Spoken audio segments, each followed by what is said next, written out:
आइए अगला श्लोक देखते हैं।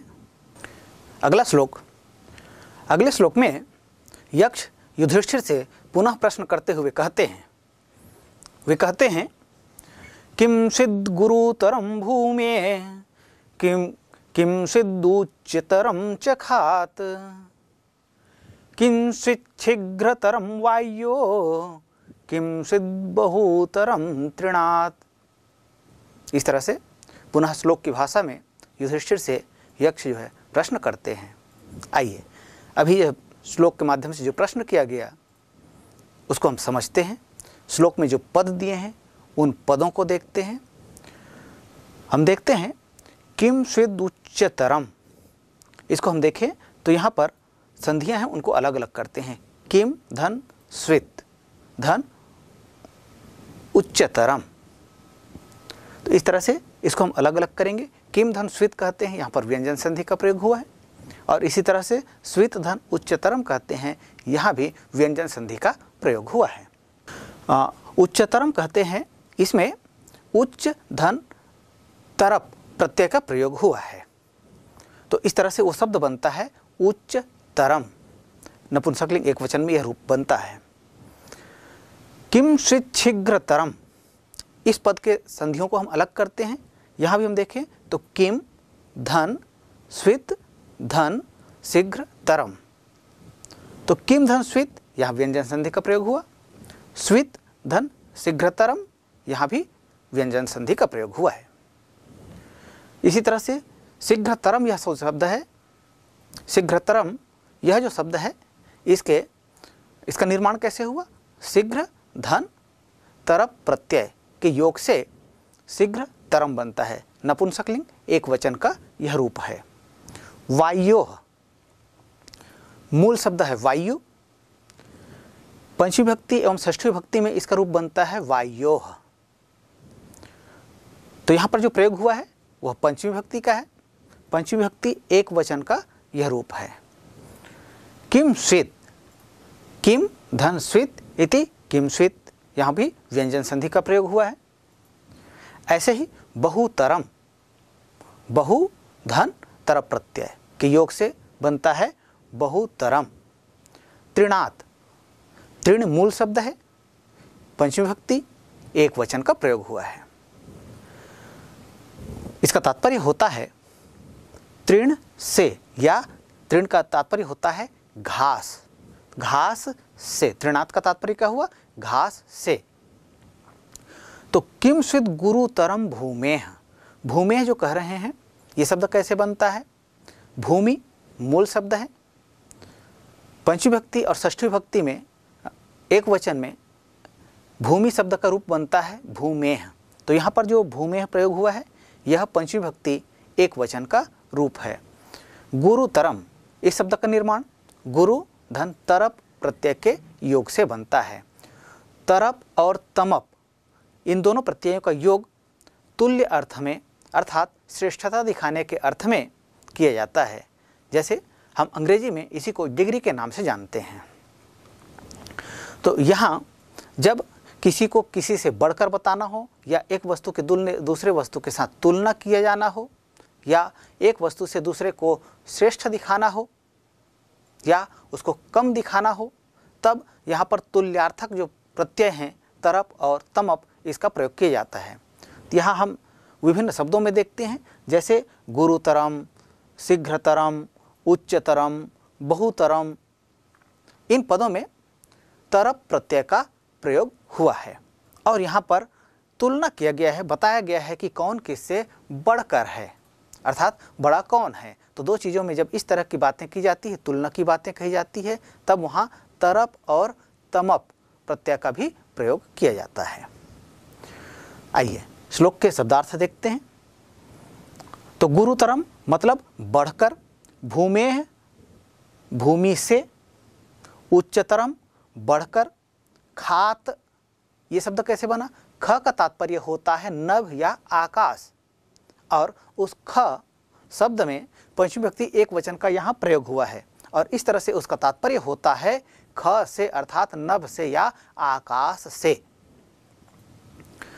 शीघ्रतरम मतलब तेज, वायो, वायु से, बहुतरम, बहुतायत या बढ़कर, तृणात मतलब तृण से या घास से। प्यारे बच्चों, इस शब्द के जो कठिन पद हैं उनको हमने देखा, उनका निर्माण कैसे हुआ इसका अध्ययन किया, शब्दार्थों को देखा। आइए अब इसके आधार पर इस श्लोक का भावार्थ समझने का प्रयास करते हैं। किम सिद्ध गुरुतरम भूमेह, भूमि से, गुरुतरम बढ़कर या बड़ा या भारी, किम स्विद क्या है, किम स्विदुच्चतरम च खात, और आकाश से ऊंचा क्या है, किम स्विद शीघ्रतरम वायोः, और वायु से तेज चलने वाला या तीव्रगामी क्या है, किम स्विद बहुतरम तृणात, और क्या है जो तृण अर्थात घास से भी बहुतायत में है या अधिक मात्रा में है। तो ऐसा यक्ष जो है युधिष्ठिर से श्लोक के माध्यम से विभिन्न प्रश्न पूछते हैं। इस श्लोक से संबंधित कुछ प्रश्न परीक्षाओं में पूछे जा सकते हैं। एक तो जो कठिन पद हैं, जो संधियुक्त पद हैं, उनमें से संधि अलग करने के लिए कहा जा सकता है। जो प्रत्यय युक्त पद हैं उन प्रत्ययों को अलग करने के लिए कहा जा सकता है। जो विभिन्न शब्द प्रयुक्त हुए हैं उन शब्द रूपों के विभक्ति एवं वचन व अर्थ को पूछा जा सकता है। इसके अलावा कुछ शब्द हैं जिसके पर्याय भी पूछा जा सकता है या विलोम भी पूछा जा सकता है। जैसे पवनात्, पवनात् इति पदस्य अर्थे श्लोके किम पदम प्रयुक्तम, अर्थात पवन के से, पवनात् पवन से के अर्थ में श्लोक में कौन सा पद प्रयुक्त हुआ है। पवनात् इत्यर्थे अस्मिन् श्लोके प्रयुक्त पदम अस्ति वायोः, वायु में पंचमी विभक्ति का प्रयोग हुआ है, पवन में भी क्या हुआ है, पंचमी विभक्ति एकवचन का प्रयोग हुआ है। तो इस तरह से पवन के अर्थ में वायु शब्द का यहाँ प्रयोग हुआ है, दोनों में पंचमी विभक्ति का योग हुआ है। ऐसे ही पूछा जा सकता है पृथिव्याः अस्मिन् पदस्य पर्याय पदम श्लोके किम पदम प्रयुक्तम, अर्थात पृथ्वी से इस अर्थ में कौन से पद का प्रयोग इस श्लोक में हुआ है। तो पृथिव्याः के अर्थ में अर्थात पृथ्वी से के अर्थ में इस श्लोक में कौन सा पद प्रयुक्त हुआ है। हाँ बिल्कुल सही, भूमेः अर्थात भूमि, भूमि पृथ्वी को कहा जाता है।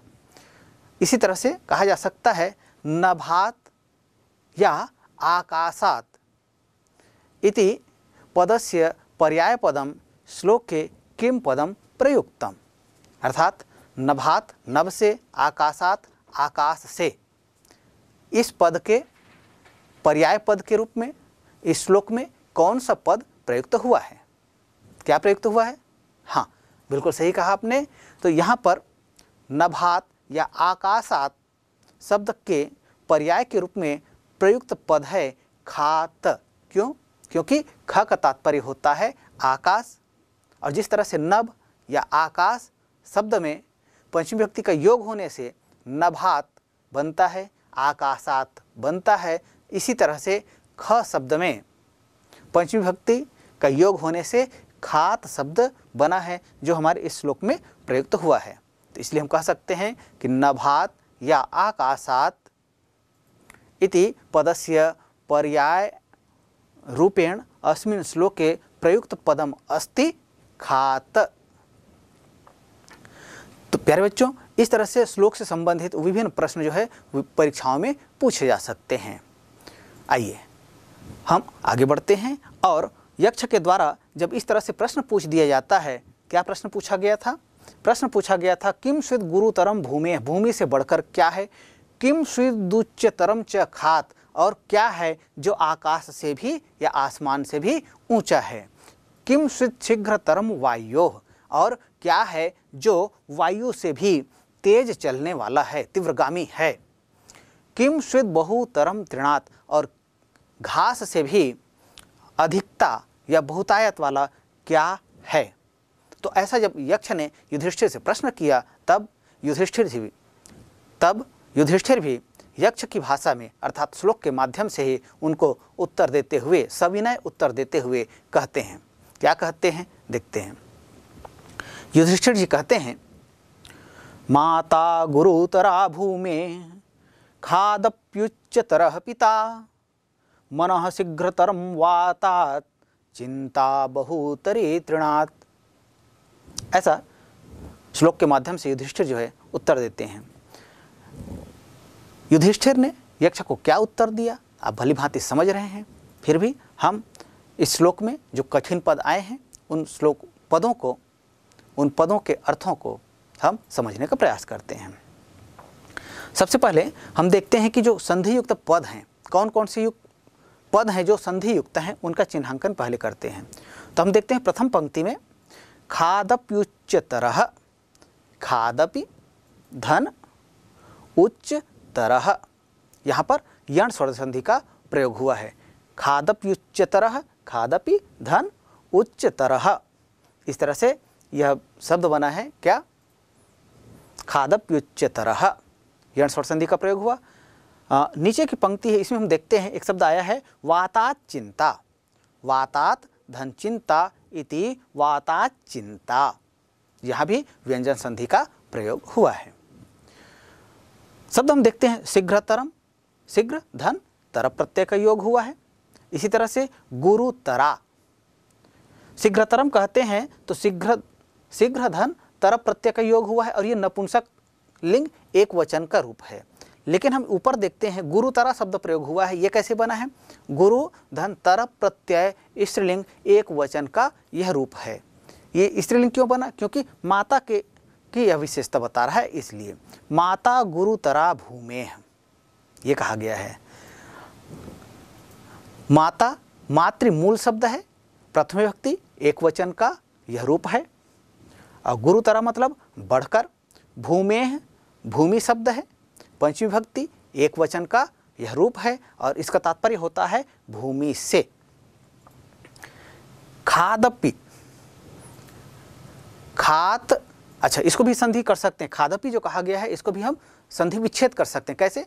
खात धन अपि इति खादपि, यहाँ भी व्यंजन संधि हुआ। तो इस तरह से खादप्युच्चतरः यह जो पद है इसके हम संधि विच्छेद करें तो एक नहीं दो संधियां हैं यहाँ पर। खात धन अपि धन उच्चतरः, तो खात, ख मतलब आकाश, तो आकाश से, अपि का मतलब होता है भी, उच्चतरः उच्च धन तर प्रत्यय के योग से बना है उच्चतरः, ये पुल्लिंग एक वचन का रूप है, प्रथम विभक्ति।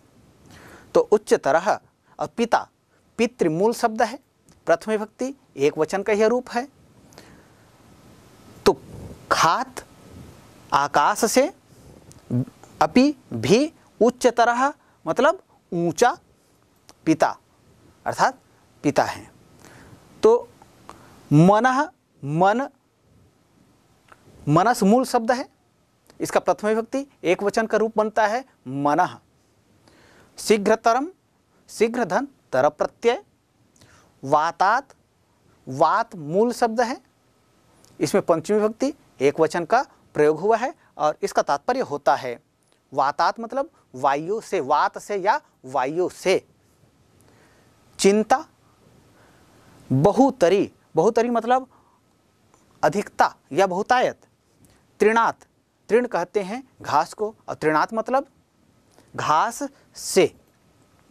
तो इस तरह से हम श्लोक में जो विभिन्न पद आए हैं उनका निर्माण कैसे हुआ है इसके विषय में हमने देखा और श्लोक में विभिन्न पदों का जो प्रयोग हुआ है उन पदों के शब्दार्थ को भी हमने देख लिया, समझ लिया। अब इसके आधार पर हम निश्चित रूप से श्लोक से संबंधित जो प्रश्न पूछे जाएंगे उन प्रश्नों का उत्तर देने के लिए भी हम तैयार हो सकते हैं। तो आइए, क्या क्या प्रश्न पूछे जा सकते हैं? जैसे एक तो जो रूप प्रयुक्त हुए हैं, श्लोक में जो रूप प्रयुक्त हुए हैं उन रूपों को पहचानने के लिए कहा जा सकता है। जैसे माता कह दिया गया, माता का मूल शब्द बताइए, विभक्ति बताइए, वचन बताइए, बता सकते हैं। बिल्कुल, क्या होगा माता में? माता का मूल शब्द क्या है? मातृ, बिल्कुल सही। विभक्ति प्रथमा, वचन एक वचन। तो इसी तरह से हम विभिन्न पदों की पहचान कर सकते हैं। परीक्षा में एक भिन्न तरह से प्रश्न भी पूछा जा सकता है, जैसे जननी इति पदस्य पर्याय पदम अस्मिन् श्लोके किम पदम प्रयुक्तम। तो जननी इस पद के अर्थ में श्लोक में कौन सा पद प्रयुक्त हुआ है? तो कौन सा पद प्रयुक्त हुआ है? बिल्कुल सही कहा आपने, यहाँ पर माता यह शब्द जो है जननी के अर्थ में प्रयुक्त हुआ है। यदि संस्कृत में उत्तर देना होगा तब क्या कहेंगे? जननी इति पदस्य पर्याय पदम अस्मिन् श्लोके प्रयुक्त पदम अस्ति माता। ऐसे ही कहा जा सकता है आपको, माता इति पदस्य विलोम पदम अस्मिन् श्लोके किम पदम प्रयुक्तम। अर्थात माता इस शब्द के विलोम अर्थ में कौन सा पद इस श्लोक में प्रयुक्त हुआ है? उत्तर क्या होगा? माता का विलोम क्या होता है? माता का विलोम पिता। तो आप उत्तर दे सकते हैं, माता इति पदस्य विलोम पदम अस्मिन् श्लोके प्रयुक्त पदम अस्ति पिता। तो इस तरह से विभिन्न प्रश्नों के उत्तर भी हम दे सकते हैं। आइए श्लोक का भावार्थ हम समझते हैं।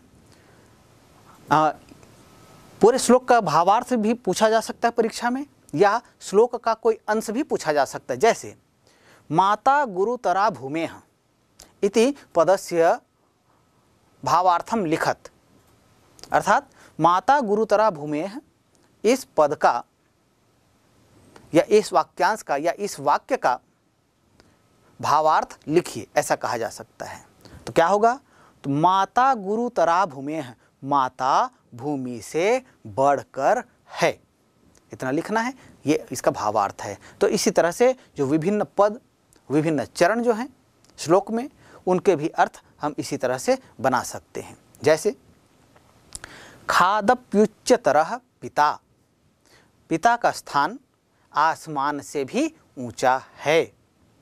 मनः शीघ्रतरम वातात्, और मन वायु से भी तीव्रगामी है, अर्थात शीघ्र गति से चलता है। या कहें कि मन जो है वायु से भी तेज चलता है। वायु को पहुंचने में समय लगता है, लेकिन मन को पहुंचने में समय नहीं पहुंचता है। चिंता बहुतरी तृणात्, और चिंता तृण या घास से भी बहुत अधिक है। या कहें कि तृण से भी अधिकता में चिंता का प्रभाव व प्रसार होता है। तो पूरा श्लोक का अर्थ आप भली भांति समझ गए हैं। पुनः एक बार देखते हैं। माता गुरुतरा भूमेः खादप्युच्चतरः पिता, मनः शीघ्रतरम वातात् चिंता बहुतरी तृणात्। श्लोक का अर्थ होगा, माता भूमि से बढ़कर है, पिता का स्थान आसमान से भी ऊंचा है, मन वायु से भी तेज है, एवं तृण से भी अधिकता में चिंता है। तो इस तरह से श्लोक के विभिन्न पदों को, भावार्थ को, शब्दार्थ को और अर्थ को हमने भली भांति समझ लिया है। अब हम आगे बढ़ते हैं। जब इस तरह से यक्ष के द्वारा युधिष्ठिर से जो प्रश्न किया गया और युधिष्ठिर ने उसका समुचित उत्तर दिया, तो युधिष्ठिर के उत्तर से संतुष्ट होते हुए यक्ष पुनः प्रश्न करते हैं। और प्रश्न कैसे करते हैं? पुनः श्लोक के माध्यम से वे प्रश्न करते हैं। क्या प्रश्न करते हैं, आइए देखते हैं। यक्ष कहते हैं, धन्यानाम उत्तमम किम स्वित्, धनानाम स्यात् किमुत्तमम, लाभानाम उत्तमम किम स्यात्, सुखानाम स्यात् किमुत्तमम। ऐसा यक्ष पुनः एक प्रश्न करते हैं। यक्ष ने अपने इस श्लोक के माध्यम से युधिष्ठिर के समक्ष क्या प्रश्न रखा, ये हम समझेंगे। लेकिन पहले यह जो श्लोक आया, जो यक्ष ने युधिष्ठिर से कहा, उसमें जो विभिन्न पद हैं उन पदों को पहले देखते हैं। धन्यानाम उत्तमम, अब इस पद को अलग कर दीजिए। यहाँ पर हम संधि है, संधि को अलग करेंगे तो धन्यानाम धन उत्तमम, यहाँ पर व्यंजन संधि का प्रयोग हुआ है। स्वित धनानाम, स्वित धन धनानाम, यहाँ भी व्यंजन संधि का प्रयोग हुआ है। स्यात् किमुत्तमम, स्यात् धन किम धन उत्तमम। यहाँ पर दो संधियाँ हैं, स्यात् धन किम व्यंजन संधि, किम धन उत्तमम यहाँ भी व्यंजन संधि का प्रयोग हुआ है। लाभानाम उत्तमम, लाभानाम धन उत्तमम यहाँ व्यंजन संधि का प्रयोग हुआ है। स्यात् किम उत्तमम, स्यात् धन किम धन उत्तमम, तो स्यात् धन किम व्यंजन संधि, किम धन उत्तमम यहाँ भी व्यंजन संधि का प्रयोग हुआ है। तो इस तरह से श्लोक में जो संधि युक्त पद थे उन पदों को हमने देखा और उनका संधि विच्छेद क्या होगा और वहाँ कौन सी संधि है इसके विषय में हमने जानकारियाँ प्राप्त की। आइए अब श्लोक के जो पदार्थ या जो विभिन्न पद हैं उनके अर्थ हम समझने का प्रयास करते हैं। तो साथ साथ हम यह भी देखेंगे उस जिन शब्दों के हम अर्थ देख रहे हैं उन शब्दों का निर्माण कैसे हुआ। धन्या नाम, धन्य शब्द है, षष्ठी विभक्ति बहुवचन का यहाँ प्रयोग हुआ है और इसका तात्पर्य होता है धन्यों का या धन्यों में। उत्तमम मतलब उत्तम, किम मतलब क्या, स्वित आपको बताया ये निपातवाचक अव्यय पद है। धना नाम धनों में, धनों देखिए धन मूल शब्द है, षष्ठी विभक्ति बहुवचन का यह रूप है, धनों में। स्यात् है, किम क्या, उत्तमम उत्तम। लाभानाम, लाभ मूल शब्द है, षष्ठी विभक्ति बहुवचन का यह रूप है, लाभों में।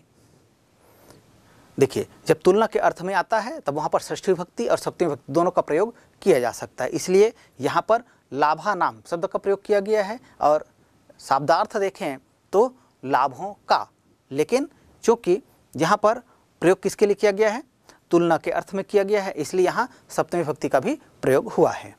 तो लाभानाम उत्तमम, लाभों में, उत्तमम उत्तम या श्रेष्ठ, किम क्या, स्यात् है, सुखानाम सुखों में, षष्ठी विभक्ति सुख मूल शब्द है, षष्ठी विभक्ति बहुवचन का यह रूप है।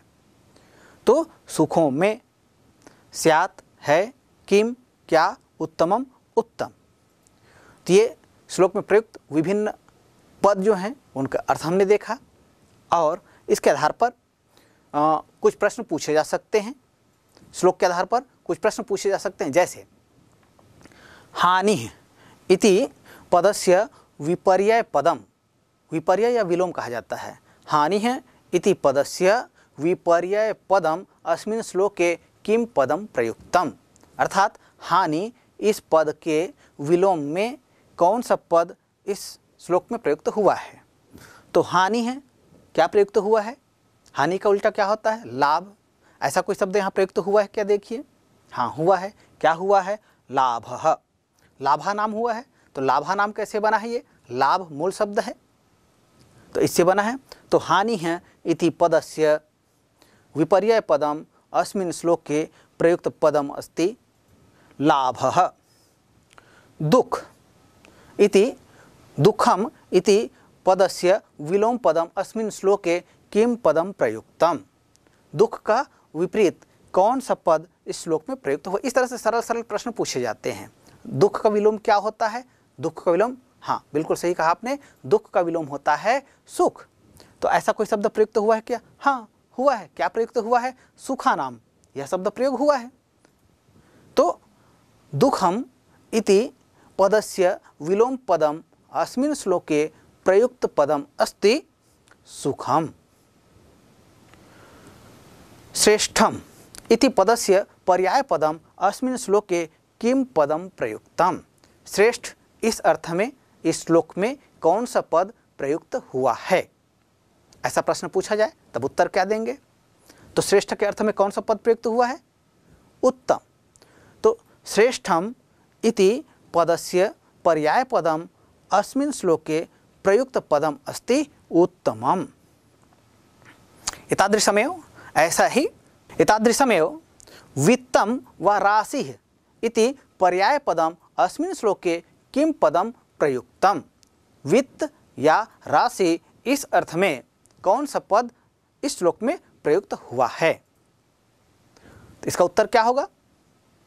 उत्तर हम ये कहेंगे कि वित्तम वा राशिः इति पदस्य पर्याय पदम अस्मिन् श्लोके प्रयुक्त पदम अस्ति धनम।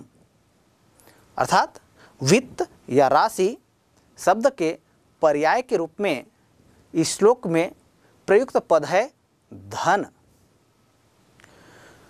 तो इस तरह से जो श्लोक से संबंधित विभिन्न प्रश्न पूछे जा सकते हैं, श्लोक को यदि हम भली भांति समझें तो उसका उत्तर निश्चित रूप से देने में समर्थ हो सकते हैं।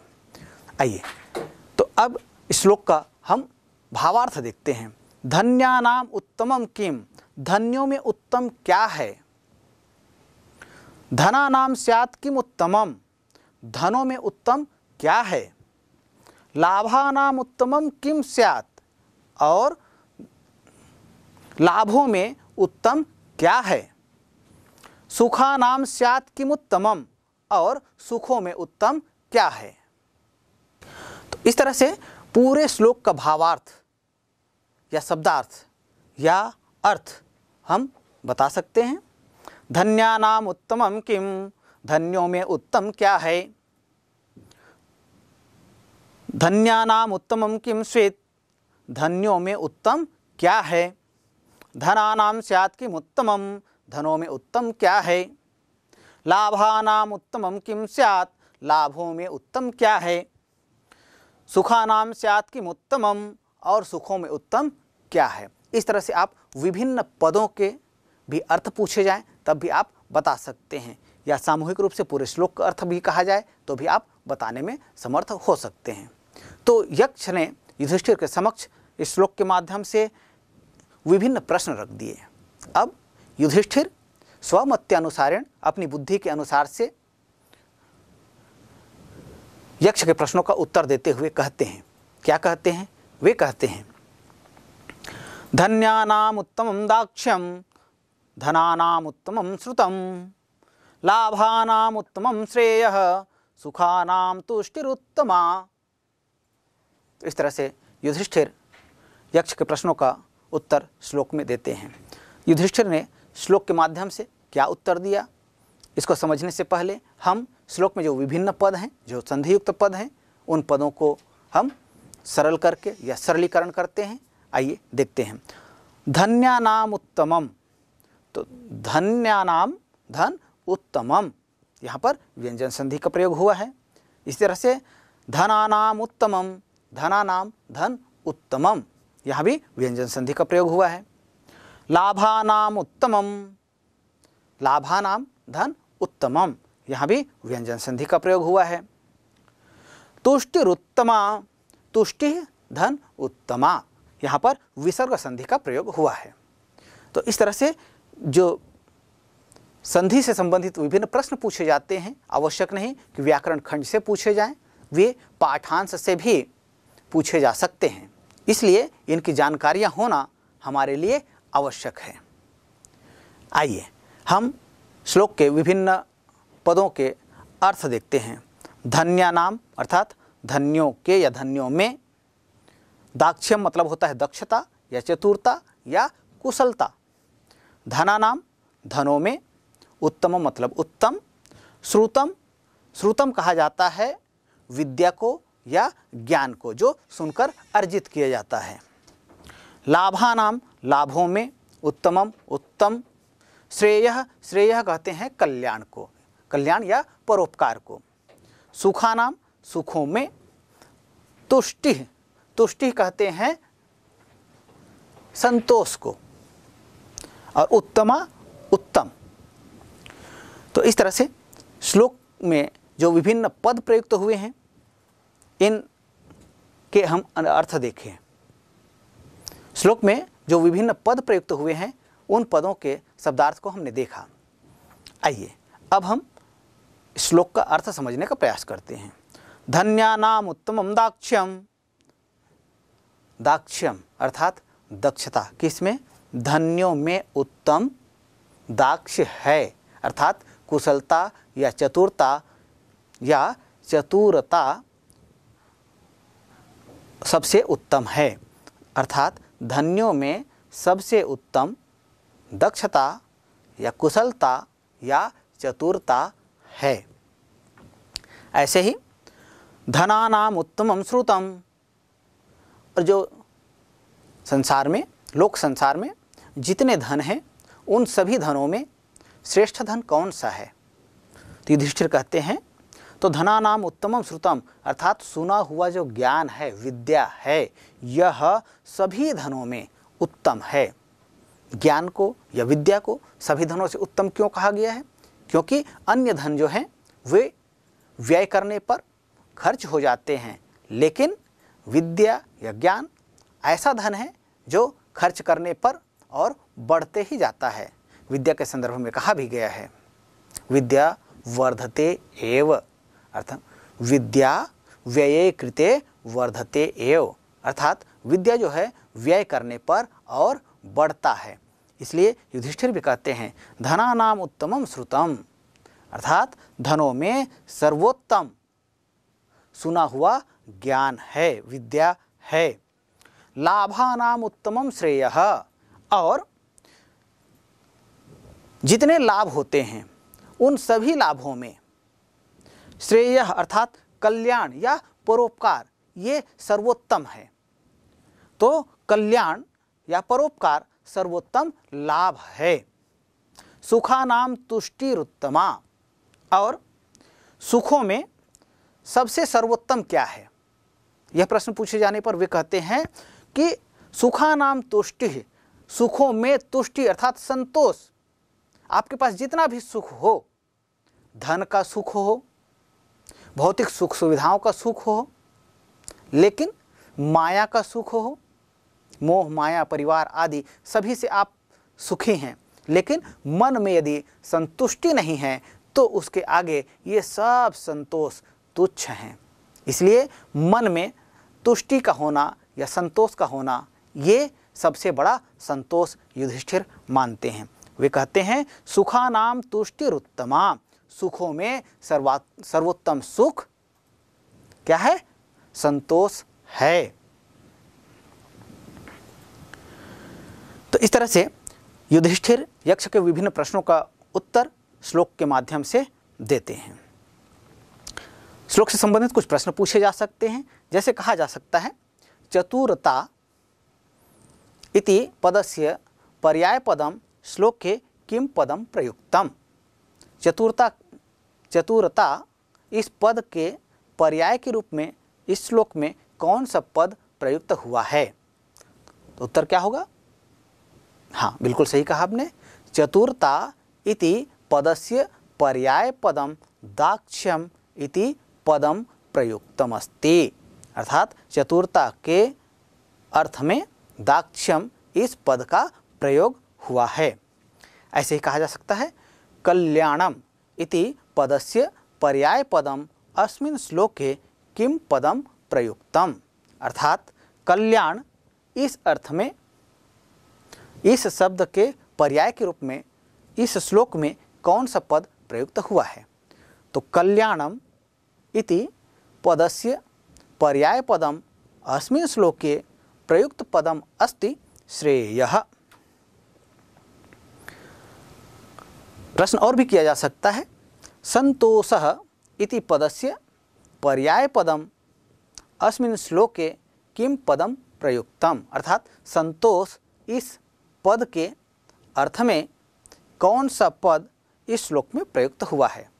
तो संतोषः इति पदस्य पर्याय पदम अस्मिन् श्लोके प्रयुक्त पदम अस्ति तुष्टिः, अर्थात संतोषः इस पद के पर्याय के रूप में इस श्लोक में प्रयुक्त पद है तुष्टिः। तो इस तरह से विभिन्न प्रश्न विभिन्न परीक्षाओं में पूछे जाते हैं। तो आप भली भांति इन श्लोकों को तैयार करेंगे तो निश्चित रूप से उनका उत्तर देने में समर्थ हो सकते हैं। तो युधिष्ठिर ने श्लोक के माध्यम से अपना उत्तर दिया। उनके उत्तर से संतुष्ट होते हुए यक्ष पुनः उनसे प्रश्न करते हैं